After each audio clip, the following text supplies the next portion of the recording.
Welcome to No More Mondays, the podcast that helps you navigate career challenges through the wisdom of professionals who have been at the same crossroads. I'm your host, Angie Callan, and I welcome you to join me each week as I chat with leaders, entrepreneurs, and employees who are here to share practical, tactical advice and some inspiration on how they arrived at career satisfaction. From job searching and career changes to going out on your own, we're breaking down barriers and providing actionable takeaways to help you take charge of your Mondays and ditch the Sunday blues. Welcome to the No More Mondays movement. Hello, everybody, and welcome to No More Mondays. As always, I'm your host, Angie Callan. I want to write a book. How many of you just nodded your head yes or stopped cold thinking, how did she know? Well, we have a first on today's episode, and we're going to get to talk to somebody who actually helps people make this dream of writing a book become a reality. In a minute, you're going to meet Sally Ekus, a literary agent and co-owner of the Ekus Group, where she specializes in talent representation across a wide range of author types, particularly cookbook authors. So yay, I finally get to talk about cooking on No More Mondays. I'm sure we'll squirrel into that at some point. In addition to my love of cooking, Sally and I share a lot of perspectives on some things. And I'm excited to get into this conversation because we're going to chat with somebody who's actually worked with the authors that we do talk to on the show. And we never really get to dive into the behind the scenes of how that all actually becomes a reality. So without further ado, let's dig in. And Sally, welcome to No More Mondays. Hi, Angie. Thank you so much for having me. I'm thrilled to be on this podcast. I am so excited you're here because, as I mentioned, we have lots of things to talk about and a lot of little, different little directions to go because there's just so many tidbits that I want to know about you. I think everybody out there would want to know about you and also your zone of genius. And so let's start with kind of how did you get into this work? We're going to get into how do I get my book published and give people resources. But I would love for everybody to understand just your background and how you got into kind of, I would say, this niche field. Absolutely. So I would say I often think that I've been informally training for this my whole life because the agency was started by my mom, Lisa, 40 years ago. And we've always had a culinary niche as our focus. I was on a very different career path. I went to school for psychology, women's studies, sociology, and I had my eyes set on becoming a caseworker and a social worker. And I was working in an inpatient psychiatric unit and getting trained in active listening, negotiation, and crisis counseling. And fast forward through, one of those breakups you go through, you move home, I needed a job. I started helping out at the agency, and I realized that my formal training in negotiation, crisis counseling, and active listening was really applicable to working with authors. And nobody's life was on the line, even though, you don't like your book cover, and I can help you navigate that situation successfully. So I started working at the agency somewhat accidentally and realized, I'd been around this work my whole life growing up, licking envelopes, stamping press kits for my mom, at 25 cents a pop when I was 10 years old, and now really immersed in this world, loving it. And so a few years into working at the agency, we started talking about this becoming a family business, which it now is, and a succession plan. And so come spring 23, Lisa's formally retiring, and we're moving forward under my leadership. I think that deserves congratulations, right? Thank you. I think so. I mean, it's been a long time coming and a really active, joyful experience for both Lisa and I over the past few years to get it to the place, to get the agency and our clients to the place and work where we are. And also, really exciting in terms of moving forward. Well, and I think it's really interesting. And this was actually something I was going to ask. I love when the conversation just goes where I thought it might anyway. But one of the things I was curious about is how you're making this your own. And I think that it's really interesting that background and the original career direction is really relevant and transferable, but kind of on the surface, you would never necessarily think that. So I would love for you to tell us more about that. Sure. So when I started, I obviously was like a sponge absorbing this hyper mentorship opportunity that I had from Lisa, which I was incredibly fortunate to, join an agency that gave me forward and upward mobility like immediately. And so I was assisting her on literary projects and also learning other elements of the business and the agency's services. But specifically for today's conversation, we'll focus on book representation. And so pretty quickly, I realized in addition to the clients that we were representing, I had my own taste, sort of pun intended, about the culinary space. And so I started actively scouting clients that were doing culinary content creation in spaces that I was really interested in. And so I carved out my own interests and client list. And so that became my own sort of personal brand underneath the brand of the Ekus Group. But then additionally, the leadership and sort of the flow of where the agency is going has been an evolution. And I do a lot of teaching, a lot of speaking, and a lot of like sort of curtain pull backing. Made that word up. Don't quote me on that as an agent. It's okay. I love made up words like that. There you go. Offering that transparency around what is often considered this like black box of publishing. How does it work? And I really wanted to get out there and teach people so that our agency could continue to be seen as a resource in this space, specifically around how does publishing work? And if I want to publish a nonfiction book, how do we do that? And so that was another way that I carved out my own lane at the agency and also in the industry at large. Well, and I think it's so interesting when you look at family businesses or multi-generational type businesses, how at the same time we don't want to go do the same thing our parents do, how it oftentimes ends up coming full circles. And, like attorneys and medical, it's so common to see that. And I think it's because it really, you are sponging stuff up at a young age without even realizing you are. Well, so it's interesting. I think if I had been pressured into this as a family business, it would have not worked out. But because it was sort of this accidental, serendipitous moment that then, Lisa and I worked very intentionally on and in, it became really like celebratory. But like, I don't know what sort of cookbook agents can claim that they had dinner with Julia Child, but I can. And that's really special. And it's sweet. And also as an agent, we act as representatives to the author, selling book ideas to publishers, which I'm sure we'll get into. But I have this perspective of what many people in Lisa's generation call the good old days of publishing. There's this whole other type of cookbook publishing and nonfiction publishing support that, are from sort of those good old days. And I can speak to that and also represent authors in the future of publishing. And so I have this unique foot in both sides of where the industry has been and where we're going. Well, let's just stop for a minute and say Sally name dropped the biggest name drop you could ever put into a podcast about anybody that cooks. And I feel like we could just end now and make this a 7-minute, 36-second mic drop. And also, I am now 1 degree from Julia Child. So I sit on the Julia Child Foundation committee that, so we can put that in the show notes now. So we have this like amazing backlink in your show notes. Okay, there you go. Love it. Who knew how strategic this ask was? Yeah. So as a career, what does a day in the life of a literary agent look like? Oh my gosh. Loaded question. Yes. What doesn't it look like? Also unsure.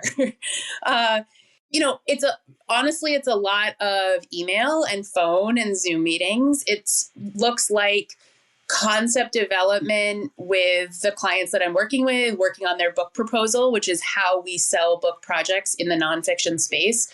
So I might be editing a book proposal. I might also be triaging some situation that's come up with a current book that's in production, working with the authors and working with editors. I might be on a PR and marketing call for a book that's going to launch in the spring, so we can start to talk about that strategy and book launch. And then there's scouting and, just keeping my eye on what the industry is doing and who I might want to work with. And then there's also the other hat that I wear, as the agency leader moving forward, which is the operational side. So there's a lot of sort of broader agency work that I'm supporting on a day-to-day basis as well. So there's a lot of moving parts, a lot of hats, and a lot of like communications and relationships. Yes.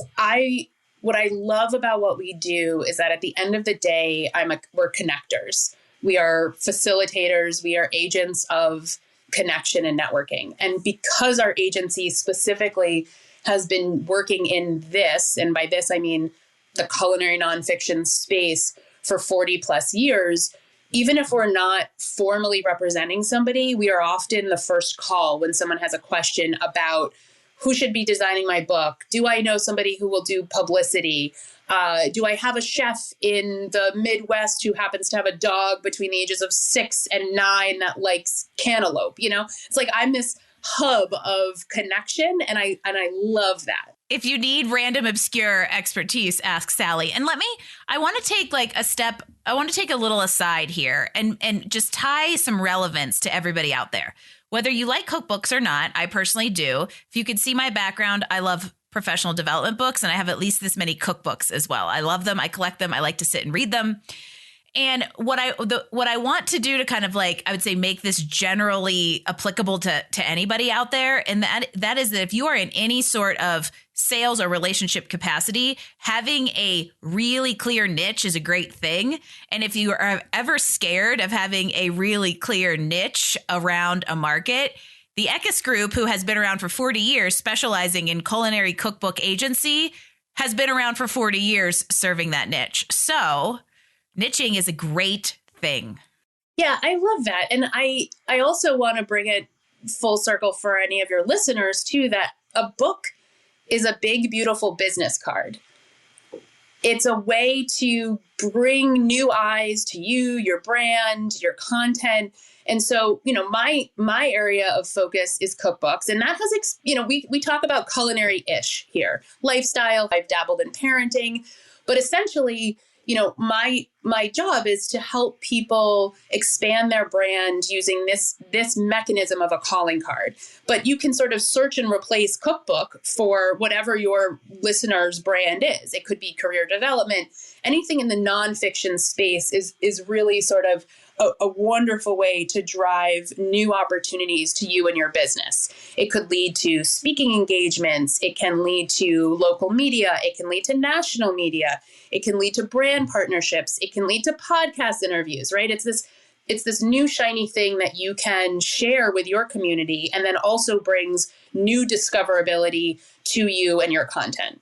Perfect transition point, Sally. Thank you so much. It's almost like I told you I wanted to go to the next place, which is it's an element of thought leadership, which I think does, and credibility, I think is another aspect to it. And so as we shift gears and move from kind of your experience as an agent and more into kind of some of our advice or kind of planting seeds for everybody out there, I'm curious what advice you do have for somebody who maybe has this thought in the back of their head. Like, I have an idea for a book, or I'd love the thought leadership, the credibility. I'd love to build my brand. Like, where does somebody get started if this is an inkling? Totally. So yeah, let's get super practical, because I'm all about like checklists and homework and practical next steps. If somebody's thinking about writing a book, a great place to start is doing some comp research. Take a look at what is out there. How do you do that? Okay, you can walk into a bookstore and go to the shelf, the category of books that you think your book would sit alongside. See what's out there. What you're looking for are books that have been successful. How do we define successful? There's industry tools such as BookScan, where you can look at sales numbers. But for the layperson just walking into a bookstore, you want to take a look on the bookshelf and see what books have been there for a while. You could talk to the person at the desk, how's this selling? Tell me a little bit about, these books in this category. And you're looking for books that have created good traction, and then something unique, different, and building upon established success that you have to say on that shelf. You can also look on large online retailer accounts that rhyme with Schmamazon to see how are they ranked. And, I encourage you to support local bookstores, but a great place for research is, in the internet browser. See how have they been reviewed? How have they been received? Who's published them? Look in the acknowledgement section. Who's their agent? who's their editor. So there's a lot of research to do first. There's also industry resources like Publishers Marketplace or podcasts or books about publishing in general, and specifically nonfiction publishing, assuming most of your listeners would be interested in that type of publishing. Doing your research is the number one place to start. And by doing your research, you are building one section of your book proposal, which is ultimately the document you need to pitch an agent and pitch publishers. And that is the comp section of your book proposal. So the second place to go after you start doing your research is writing a book proposal. How do you write a book proposal? There are resources online. I can send you some for show notes. Ultimately, what you're working towards is a business plan for your book. It's showing and telling, what is the concept? Why am I the right person to write it? What's the comps out there that have shown that there's success and I have something new and different to say? Who's my audience and how am I going to reach them? And then samples of what's in the book itself. Okay, everybody, if you're driving, you're going to pull over and you're going to rewind like 3 minutes and you're going to get a piece of paper out and you're going to play this at 0.5 speed, because Sally just gave you about a $900 consulting meeting worth of action items to go start exploring the feasibility of writing your own book. Thank you. I mean, I get these questions all the time, and it's the same place to start. Do you research? Put some ideas down on paper. What do you have to say that's new and different? And the number one question to ask yourself, why do you want to write a book? Because there are wonderful, less expensive, labor-intensive ways to get your content out there faster. So why a book? And if you can't answer that question, it doesn't mean you're never going to write a book. It just means you may not be ready. And there may not be a right or wrong. There isn't really a wrong answer to why do you want to write a book. Well, no. Maybe you should do it this way instead, but you need to at least know the why behind it. Exactly. I think we've got to know the why behind everything we do, right? We don't always operate that way as humans, but generally speaking, it's a helpful guiding light to have in our decision making. It is a very, very good foundation that helps you make much better decisions in life, around when to say no, when to say yes, when you're going off track and all the things.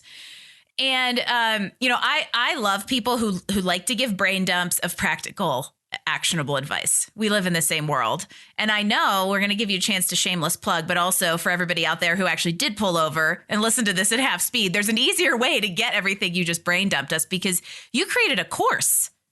I did. So this is another way that I've sort of carved out my lane in this industry. I realized we were getting the same questions over and over and over again in consults that we do and in emails. And as we, reject proposals that come in, there's a lot of themes around common missteps or misconceptions. And also just, again, a lot of mystery about how publishing works. So I spent a lot of time and energy putting it all in this self-paced class called How to Write a Cookbook.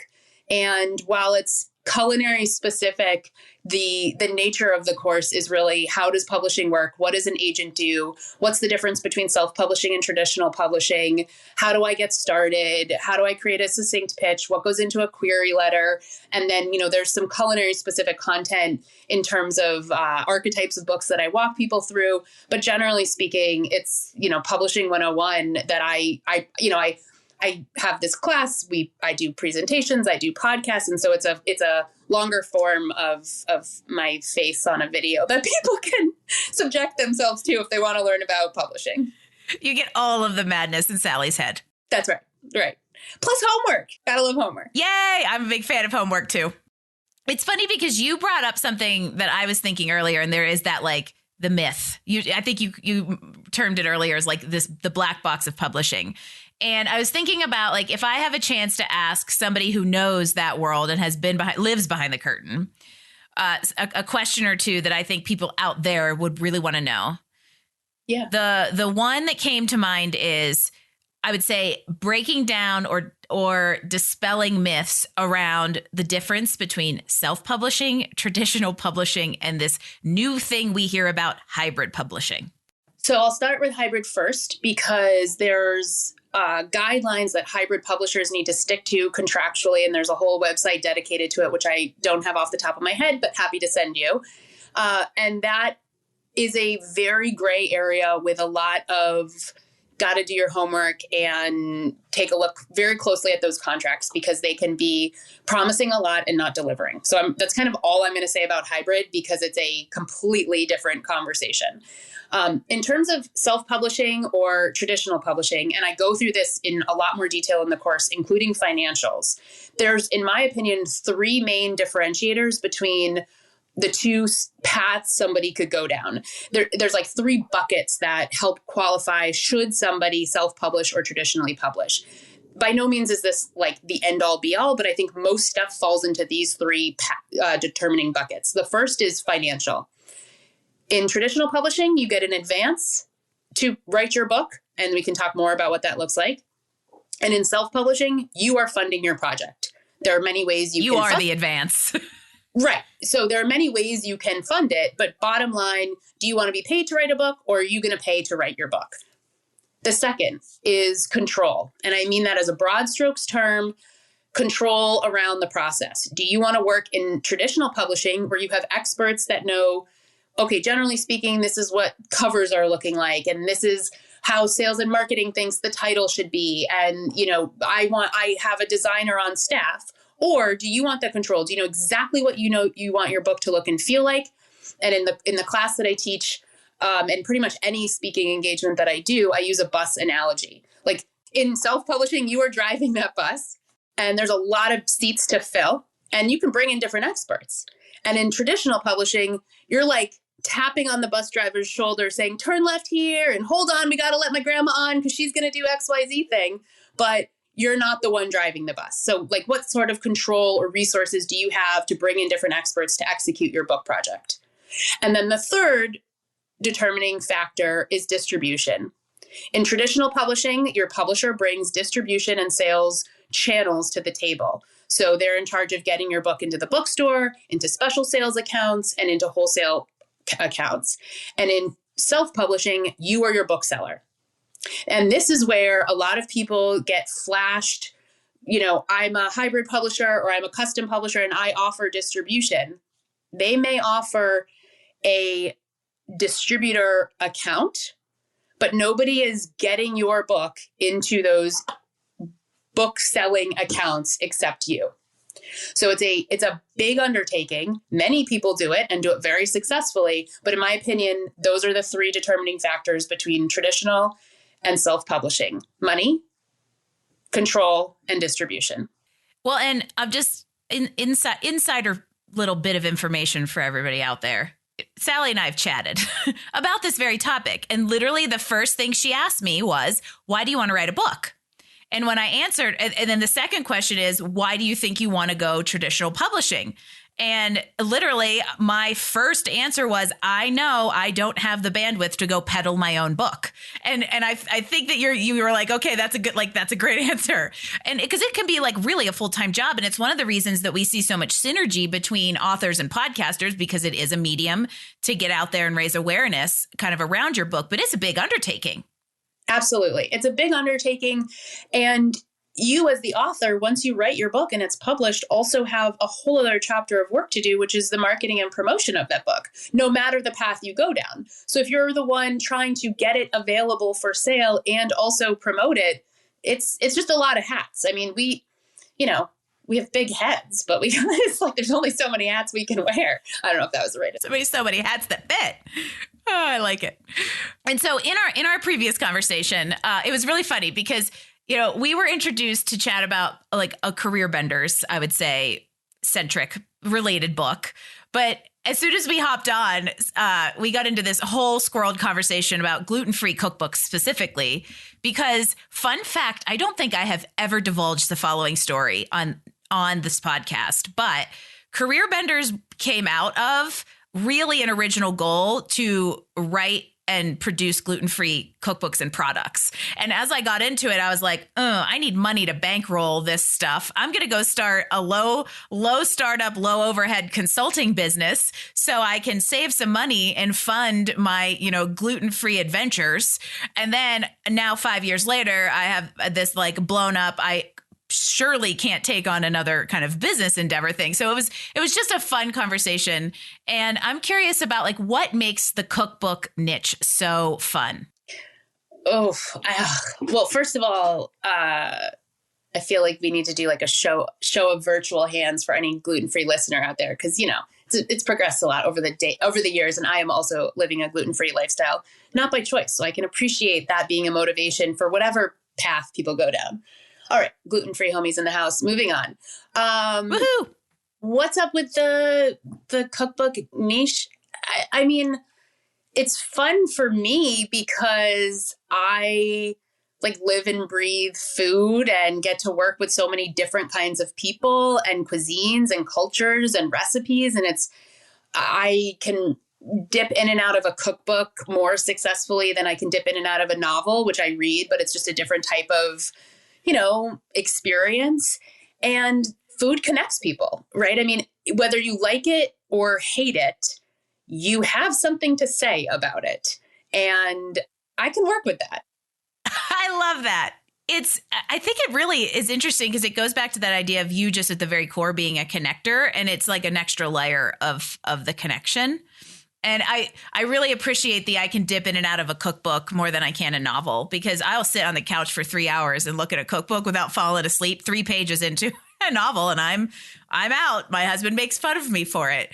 And I'm going to ask a loaded question. Do you want to throw out a couple cookbooks that you love? Oh, it is a loaded question. I used to listen to Lisa try to answer this question and say it's like naming a favorite kid, and she has 2. So it's like, you definitely don't want to answer it. There are different purposes for different books I'm going to mention. Okay. So for example, right now our agency has a book that just came out. And when I say our agency, I represent this author. So, on our fall list, for example, we have a gorgeous book that I say makes you want to cry and cook. And it's called First Generation by this fantastic author named Frankie Gaw.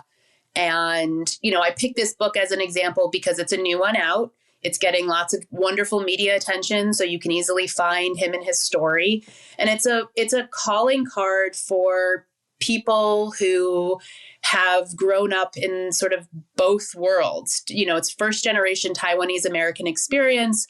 He creates gorgeous Instagram recipes and photos, and he went on a journey of self-discovery to reconnect with his Taiwanese American roots through cooking with his grandmother. And there's essays, so it's a book to read, it's a book to cook from, and it's also from a culinary standpoint. I love cooking the type of recipes that Frankie has in there. So I use that as one answer.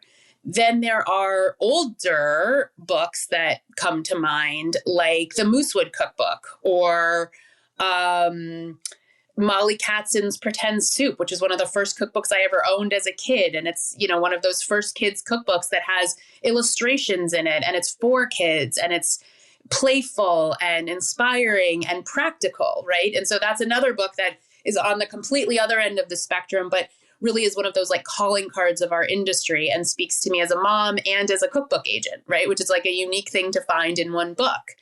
And then there's like a million answers in between. I know. I love it. And I have like nostalgia for the stuff that we remember as kids. I think, wasn't it you and I that were talking about Amelia Bedelia, and when she's like Yes. the little image of her running across the kitchen where she's actually dressed the turkey in clothing. My mom is laughing right now, and I know she's listening. Hi, Sonny. And that's where I got my love of cooking is from her. But I always remember reading that book when I was a kid, and you have such like nostalgia. It is the connectedness of food. Totally. I mean, I'm sure that people listening, whether they're like, I didn't eat breakfast or lunch, or I know what I'm planning to make for dinner, like food is a component of life, whether it's an obsession like in my space or just a necessity, it's present. And so what would it be like to just explore the curiosity of, what if I tried to make a new recipe, or what's a recipe I would have never made, but this conversation's inspiring me to look into. And do I look for that recipe online? Do I look for it in a book at my library? Do I look for it at a cookbook in the cookbook store? Right? I mean, where people find recipes and how they follow recipes, and does the recipe have a story to tell and a head note? I mean, all of that is stuff I can get super nerdy about, and you can rein me in on. Well, and I think that just think about this for a second. If you're like, okay, you two, you can stop nerding out about cookbooks and food. I am a big proponent of pushing yourself out of your comfort zone. You know, we do a lot of kind of outdoor adventures. That's one mechanism for it. But going into the kitchen and trying something new that you've never cooked before, or experimenting with new ingredients or new cuisines, is a way to get yourself out of a comfort zone, try something new. And if you're successful, build confidence. If you're not successful, learn from it and try it again. And then you build confidence. So it's such a strange thing to tie to like a life lesson, but I also think it's very available to be one. Well, I don't know if anyone's ever given you the advice, like drive a different way to work, just to exercise different parts of your brain and your muscle memory. It's like that. I mean, if you make stir fry every night, try something else and just, change it. If you're going to change up the way you drive to work, change up what's on your plate, change up what you're drinking, change up your physical exercise. Like you can change up different categories in your life, sleep habits, all of it. And, I'm an advocate or an agent of putting food in that space for your life. Fun little fact again for all of you. You're all getting lots of like back scene of Angie's life. We're recording this around the holidays, and B, we are in the throes of a complete kitchen renovation that Jim and I are doing ourselves. And so I don't know about anybody out there, but Thanksgiving Day seems like the perfect time to gut your kitchen. And this conversation is making me so anxious to have like my brand new kitchen that I've designed and laid out to go and experiment and cook in. And because it's the holidays and I'm like, I can't actually like do anything, I'm like getting antsy and excited. So I'm gonna listen to my own podcast when my kitchen is done, this episode, so I get excited to go and cook. I love it. Well, this just helps you appreciate all the homes you may be visiting over the holidays too. Exactly. And everybody else's kitchens that they let me cook in. Right. Exactly. All right. So we got some book recs. I would love a podcast recommendation because I know that, so like we said, so in sync with authors. I'm sure you come across some good ones. So in the food space, there's a fantastic podcast called the Everything Cookbooks Podcast, which walks people through the whole cookbook process. So for anyone that like also has a secret passion for writing a cookbook, that's a great free resource. There's also a podcast that I discovered a couple months ago called The Shit No One Tells You About Writing. It is not culinary specific, and it's hosted in a way where they workshop query letters and first pages of manuscripts that come in. And it's wildly fascinating, for me as just like a industry publishing nerd, to listen to other professionals' workshop pitches that they get. But also it covers like tone and flow and just really practical takeaways from these pitches and first pages. And I've been devouring and loving that podcast for writing specific purposes. Oh, I love that. It's got to be interesting for you as an insider, but I also think it'd be interesting for us to hear how people like synthesize that info in real time. Oh, cool. Totally. Tell us what that was again. It's called The Shit No One Tells You About Writing. All right. That's going to go on the podcast list. And speaking of can you swear on this show, I know you have a very particular outlook on how you handle Mondays. So what is your perspective or set of words for Mondays?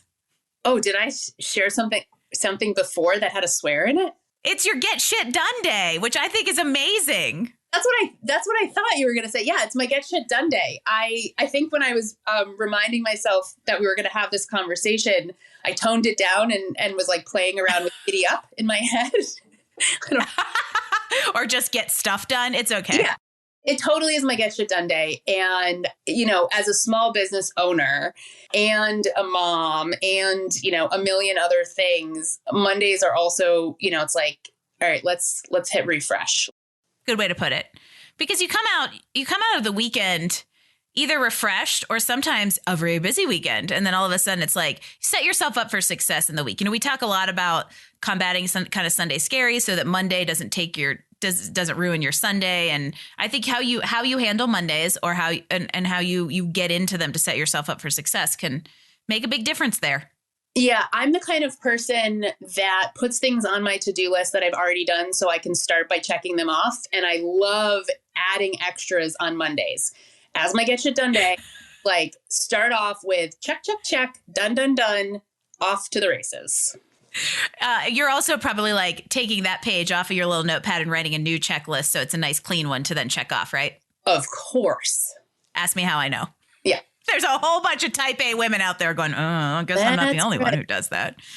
So I can't believe we're going to start winding down because I just feel like I could chit chat with you about all kinds of random things all day. But as we kind of do come to a close, I want everybody out there to know how they follow along with you, learn from all the amazing wisdom that you have to kind of give out there, whether it's the course, whether it's some of your free resources. So how does everybody find you and access all of the great stuff you have to give? Sure. Thank you. Well, a quick way to find our agency is at ekusgroup.com, ekusgroup.com. And then from there, or singularly, you can find us, of course, on social. And Instagram is a place where we spend quite a bit of time. My name at Sally Ekus or at Ekus Group. And then if you are really into this deep dive in food, I moderate a Facebook group called How to Be a Cookbook Author. And in that group, there's a lot of food content, but I post and keep up to date with industry news around publishing, mergers, bestseller information, all kinds of publishing information. So it's a open forum of resources. So anyone listening is welcome to join. There's going to be a ton of links in this show notes. So we're going to link everything Sally just said in the show notes. We're going to link all the books that you mentioned. We'll link the course. We'll link the resources. So you'll have your own checklist out there, everybody. And I want to also remind you that like the Facebook group Sally just mentioned, I think that there's good applicable takeaways there, even if you don't necessarily want to be a cookbook author, but something in that kind of nonfiction life type space, it's going to be transferable. Yeah, absolutely. And really anything in the nonfiction publishing space starts with a book proposal. So I'll also send you our proposal guidelines, which while they're cookbook specific, are applicable for people who are looking for information on how to get started. Start with that research, start with your overview, and start chipping away at those other proposal sections. And if anything, I hope this conversation just inspires you to get started. So to like take a step, even if it's just like writing down your concept or an outline or just an intention. That's one thing that, Sally and I both live in the world of practical actions and tactical advice, but you can only do so much with that if you haven't set an intention and have the inspiration to start from it. And so hopefully the two of us have inspired you to just take a step forward on that. Make it your goal this year to just understand the process and move forward on it in some way. Absolutely. I love that. I think everything meaningful in somebody's life starts with that spark of passion and positivity. Absolutely. And as we wind things down and bring this to a close, I would love, on that note, even though everything we just said was a good answer to the following question, I would love for you to give everybody kind of like your gold nugget and your number one pearl of wisdom on what we all can do to get one step closer to our professional goals. I met a woman who was a very big influence in my life. Her name was Lori Masterton. She's since left this physical world, and she had a guiding principle that has never stood me wrong, and it is don't postpone joy. Oh, I just got the chills a little. That's good, because we're also really good at doing exactly that. Yeah, I think a lot of wonderful career, personal and professional growth, discovery, and curiosity can start with joy. So let's start there. There was so much posterity behind how you said that. I don't want to ruin it with more conversations. So there you go, everybody. Don't postpone joy. Take a step forward. Sally, this has been an amazing episode of No More Mondays. Thank you so much for being here, sharing your story, sharing your advice, giving everybody out there like 37 points of action that they can take, and just being part of this community. I appreciate it so much. Thank you for being here today. Thank you, Angie. And I love reframing what Mondays can be and kicking it off to a great start. Thanks for having me.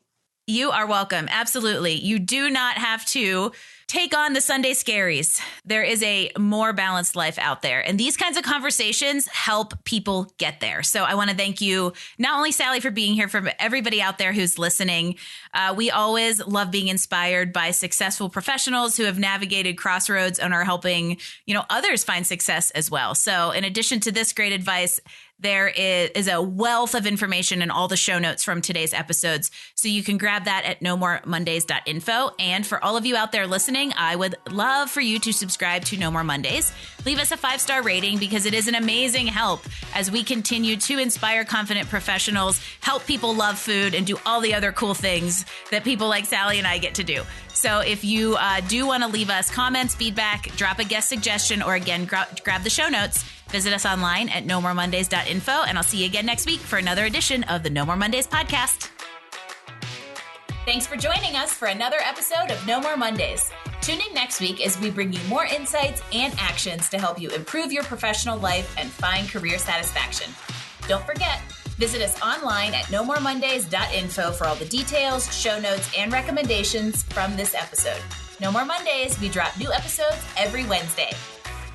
No More Mondays is brought to you by Career Benders, Inc. in partnership with executive producer Jane Durkee.